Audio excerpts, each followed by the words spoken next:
We are on to chapter 4 of this text, Sweet 16, and I hope you enjoy the previous videos. And now this chapter 4 is titled the Gandhi test.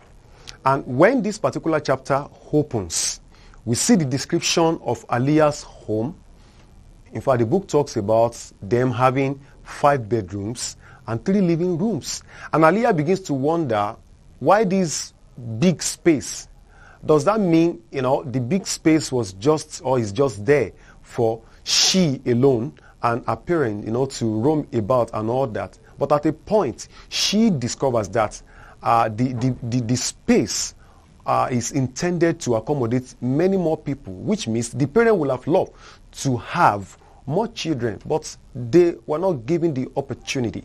And then, inside the living room, we have the description of how things are arranged, especially a small museum of mementos, where we have some pictures of Burj Khalifa in Dubai, and we have Eiffel Tower from Paris, and we have Tower of London, and then we have Statue of Liberty, from New York, and even picture of pyramid, from Egypt. And all these represent, the memories, of Aliya's father from all the places he traveled to.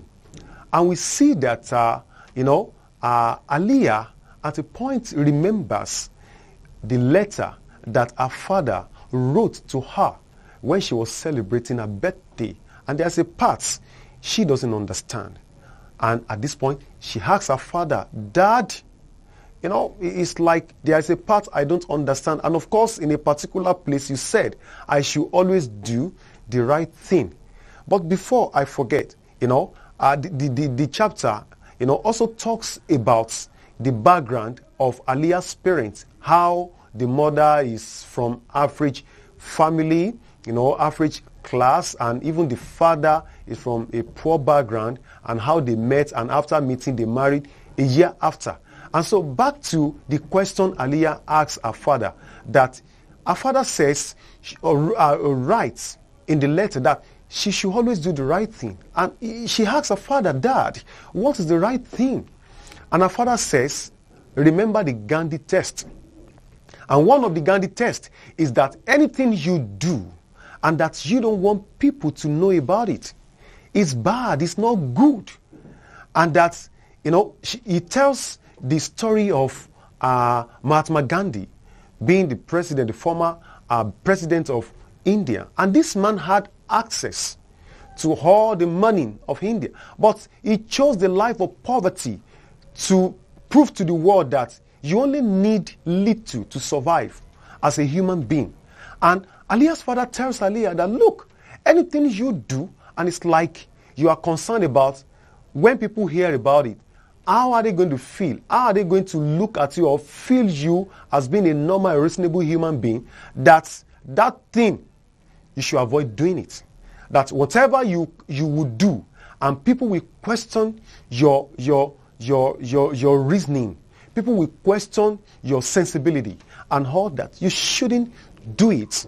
But whatever you do, and you don't have any guilty conscience, that you go ahead with it. But at that point, Aliya, being an intelligent child, she asks her father that, Dad, that is only for people who have sense of shame.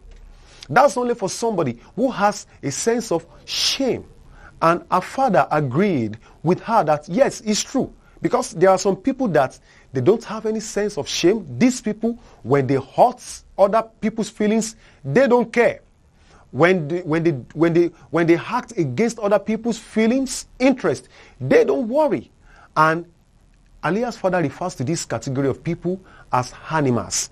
And towards the end of the chapter, Aliya's father talks about ethics and morals. That animals act on their instincts, but humans are guided by ethics, by morals. And these are the standards that direct our behavior.